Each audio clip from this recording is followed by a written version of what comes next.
Welcome back. You're still watching the Daily Debate, and I'm honored to be having with me here in the studio after the break is Dr. Nasser, Refat, the media and the economic expert. Thank you very much for being with us again. We were speaking, we had the main topic for today, the presidential initiatives of social solidarity and how they affect the citizens and the Egyptian society in general for the future. One of them is كلنا واحد. We are all one initiative, especially as we are heading into the Eid al-Adha, the greater Bayram, the greater feast, call it whatever you may like, in the middle of June. How do you see the importance of this presidential initiative over the past few years and, of course, heading into the future? During the past, it's very important, of course. Yes. During the past few years, there was lots of initiatives. One of them was for the small projects. I think there was 1.8 trillion of Egyptian pounds were spent for like 7 million projects. Small projects were executed successfully. And now this new initiative, which is a wonderful initiative, which is truly كلنا واحد. It is all about promoting the unity and solidarity among citizens and reinforcing the message that we are كلنا واحد. Secondly, it supports the sustainable agriculture, as well as the practice and the local farmers aiming to boost domestic food. Secondly, implementing of a stricter, as we say, food safety regulations, which is very, very important in this part of the region. As well as the initiative includes the program and education of public and about nutrition and the healthy, what to eat. And mashallah, in Egypt we're quite we're good. And finally, it goes into the food security in a way, as economic empowerment and the social inclusion. This is, in summary, what the initiative is about. Yes, Doctor, you mentioned a very important statistic. For the SMEs, for the small and medium enterprises, we had 7 million different projects? Yes, we have. 7 million? 7 million. In the past 2 years? All executed. Executed? Yeah. What is the importance of having such a huge number for the benefit of the young entrepreneurs here in the country? Okay. There was these small... remember when there was Bank Nasser and Bank Al-Ahli? Yes. They were opening, plus other unions. You could go and apply for these small projects, and there's pre-qualifications and qualifications and monitoring, and it's very, very organized. And lots of people they get the benefits out of these projects. Some of them, surprisingly, they were IT related, and some of them were agriculture related, and some of them were infrastructure related, and on. In IT, we were talking before regarding the AI and the importance of the AI, etc. And now, as we say, we are in an era of data. So it's all about the data. Yes. And AI, as I mentioned before on other sessions, it's all about a machine out of which that you give it lots of data. It goes into a process. It gives you the output. And within that, goes through this neural network and create for you a formula or a process for the output. And then you give it different data and you try to predict and teach and tune this neural until you get the automation of process. These data, which is we call now, you have an automation process which is AI based. And this is very crucial for the analytic data. Per se, same with this كلنا واحد.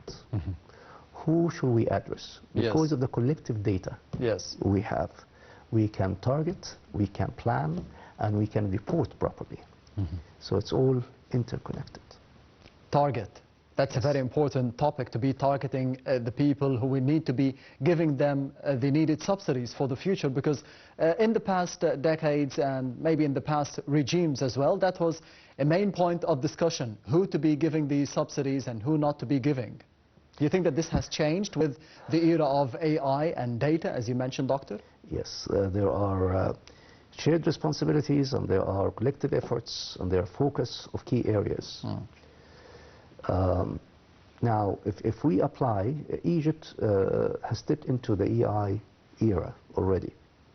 We started, and we are there. Of course, things are changing globally, not only in Egypt and everywhere, because of this innovations that was created to help us to enhance the performance and the throughput of humanity.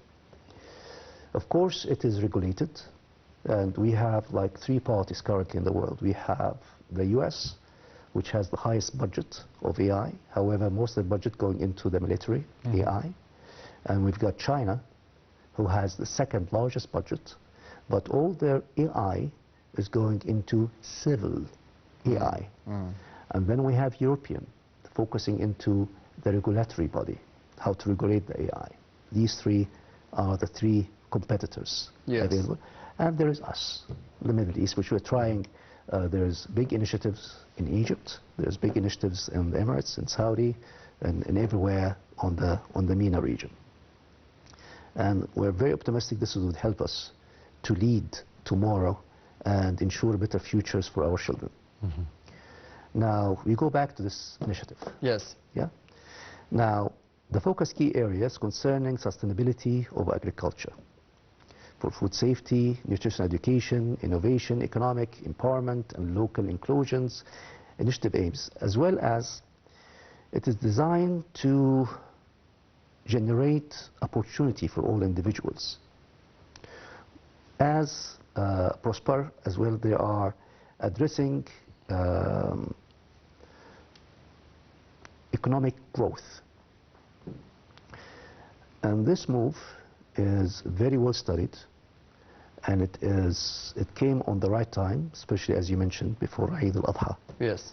And the mobilization of the stakeholders, etc., is being started from beginning. So it serves lots of platforms, and we are very proud of the people who are looking into this and implementing this. Doctor, you mentioned a key word here, which is an opportunity for everyone. Do you think that this has, with all the development that we have had in infrastructure, with all the progress, with all the new cities, the smart cities, the new roads, thousands of kilometers of roads, do you think that this will be bringing an opportunity, more opportunities for the youth, for everyone all over Egypt to be having a better future? Definitely yes. Definitely yes. We're All as One initiative enhances Egypt's social welfare through collaborative approach, including the NGOs, business, individual citizens, as well as fostering sense of shared responsibilities, and on and on and on. But the shareholder engagement that encourage diversity of stakeholders and implement innovative solutions. Agriculture, this is very important. Social leadership for once we all think together, all through this same approach of helping the needies, helping one another to overcome poverty, overcome shortage of food, which is with this initiatives, the supply. The aim is to have a higher supply of food to reduce down the price of our goods or our food, which is important. And what's more important than that is the regulatory as well, the monitoring body, who make sure that this is controllable. All these we put on place, and the processes are all there. And we are looking for a better tomorrow. Yes, Doctor, you've mentioned as well a number of times the importance of agriculture and the importance of artificial intelligence, or the AI. How can we be mixing them together for the future of the country? What a Very question. important. What a question. Okay. As we mentioned, AI is data input. Yes. You got an output, and then you do a prediction, and then you do an automation, correct? Yes. Now, same thing applies in all fields. In agriculture, we know when to plant, when to water, when to you get your goods to the market, Yes. all these. All these with AI helps you to enhance the process and save money and save resources. So therefore, you will increase your throughput and efficiency as well reduce your cost eventually and make it even faster to market. That's what the AI gives you as an assistant. We don't want to put like AI as a Superman. No, because we have created it. Yes. So it's all coming from you and me and everybody. We have created, but we have automated the process to give you a better chance to do something else. So AI definitely has lots of input for the future in the agriculture, as well in industrial, as well in telecom, as well in many areas, as well as media. So the impact is huge. Yes, and this means that, as you mentioned before, this needs to be controllable. We need to be in control of things. If we can apply this specific word to the كلنا واحد, to the social solidarity programs in general, we need higher quality, bigger quantity, and reduced prices or lower prices. Do you think that the political leadership and the government, they have succeeded in this test? But by ensuring a steady supply of affordable food, the initiative prevents drastic price fluctuation. This is one. Yes. The initiative promotes as well local agriculture and supports small-scale farmers by providing incentives and investing in agricultural development. Yet, measures are in the place of fight boarding, as we say it, and the price manipulation through regulations and monitoring. This is another key stone. And finally, we're all in one. It's crucial role to ensure the affordability of the goods to the local market. And this comes, as I mentioned before, from ensuring there's enough supply to reduce the cost. But this is what's happening now. Yes, and Doctor, this means that we need to be upgrading and updating the social initiatives, and this will be the main topic of the next report of the daily debate for tonight. We will be having the next report about Egypt upgrading all the time the social solidarity initiatives and programs for the benefit of the citizens. We'll be having more details in the upcoming reports, so stay tuned.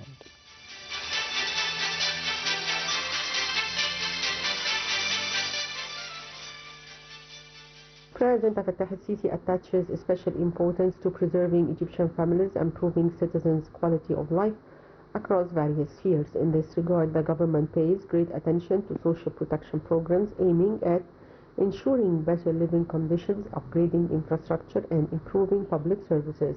Throughout the last years, under the auspices of President Refat al-Sisi, the government has launched several social programs and initiatives aiming to promote social protection across the state. According to Egypt Vision 2030, the country has transformed the design, delivery, and scope of national social protection programs to further support the Egyptians, providing them with a better lifestyle and future, paving the way for Egypt's new republic.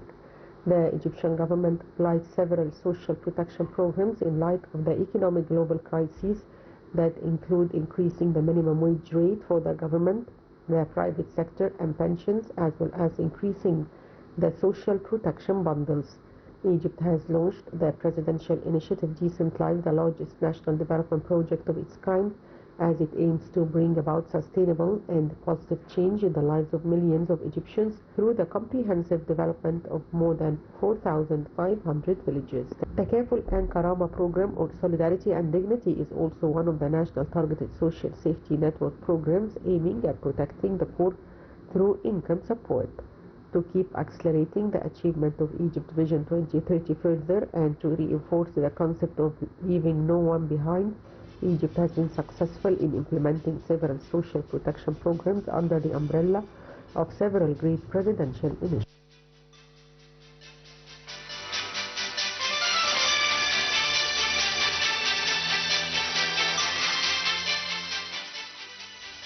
Welcome back. You're still watching the Daily Debate, and I'm honored to be having with me in the studio for tonight Dr. Nasser Refat, the media and the economic expert. Thank you very much once again, Dr. Nasser, for being with us tonight.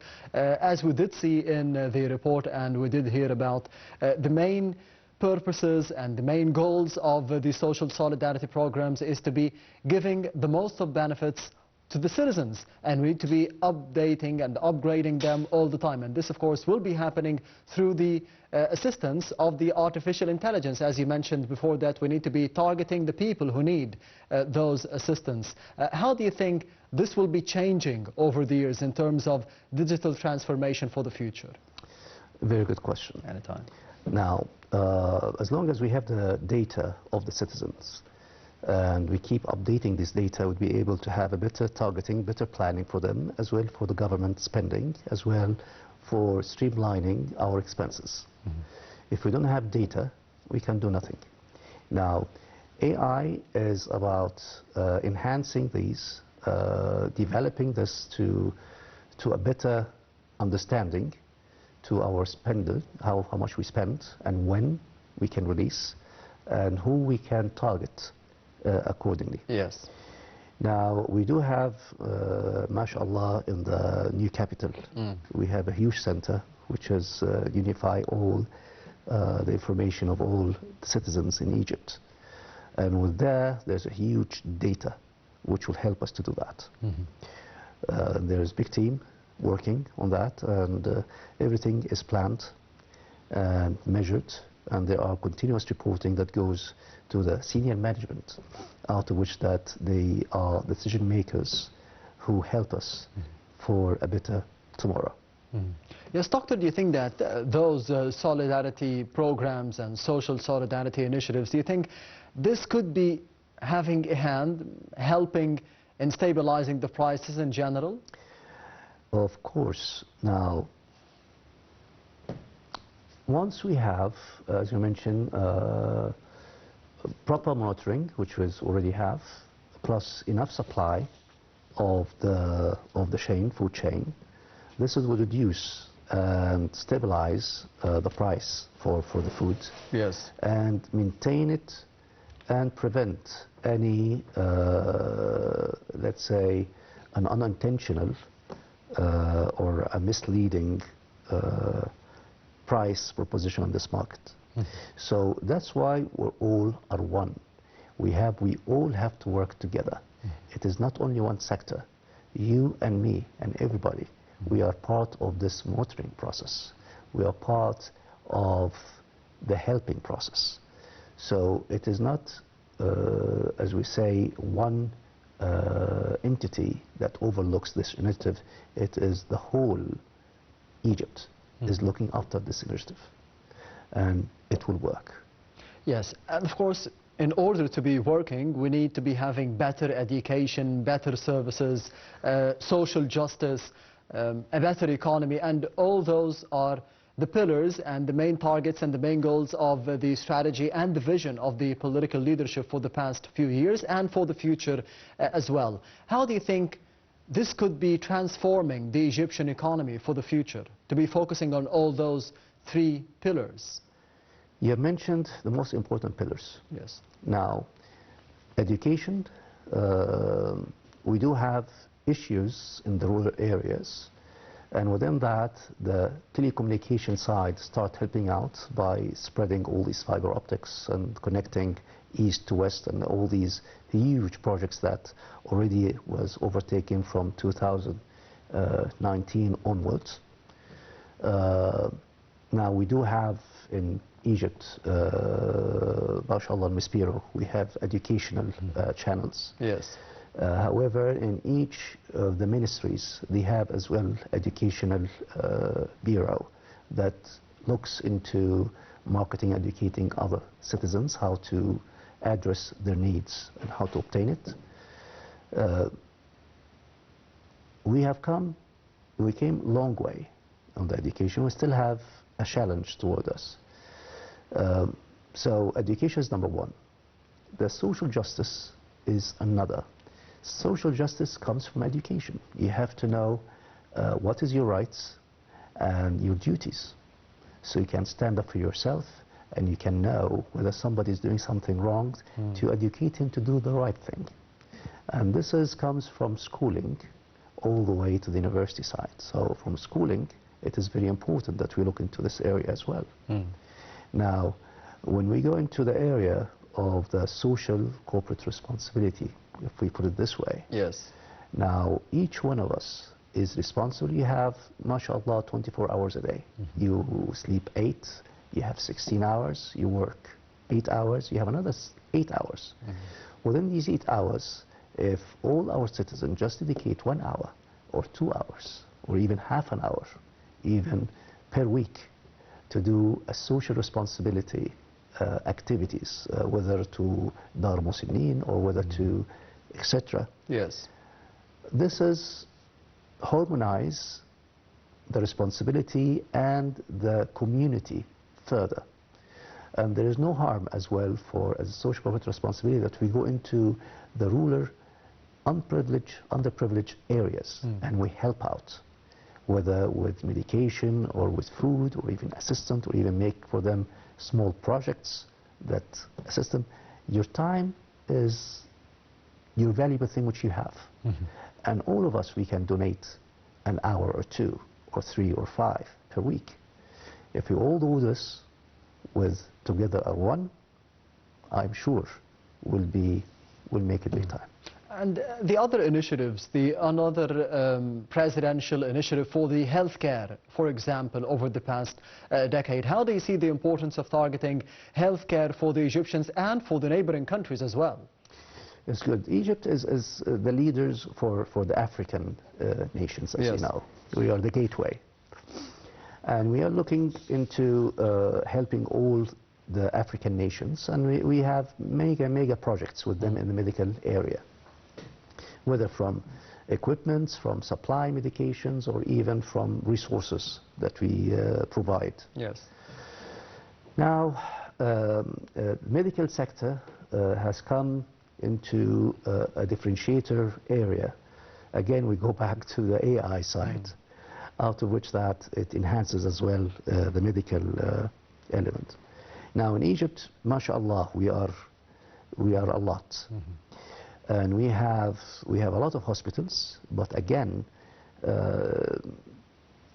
each year, mashallah, we have lots of an incremental increase, which has to be stopped or has to be controlled, let's put it this way.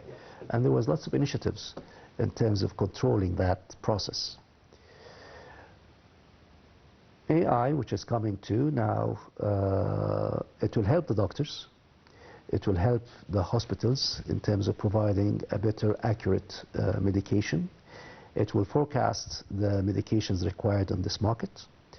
It will enhance the decision makers in terms of making the proper decisions at the right time, as well to minimize their spending, much more efficient. Of course, we have the strategy of Egypt Vision 2030, and today we are in 2024. What is next to be done over the upcoming 6 or 7 years? Okay, I'll go back to all or one. Yes. Yeah? Yes. Now, there has been some divisions between the society, the upper class, the middle class, and the lower class. Now, we see it's the gap on the previous years because of the transformation we made, which was demanding. We had to do it. We had no choice. We had to go through this process. Yes, we have suffered few, but we are recoping it with these initiatives of our President Abdel Fattah al-Sisi. Yes. God bless him. And there's more yet to come to try to bridge this gap, whether on the helping side or in the regulation side or even into the development side. So the more we bring these gaps closer together, the better society will have, and will have better future for our children.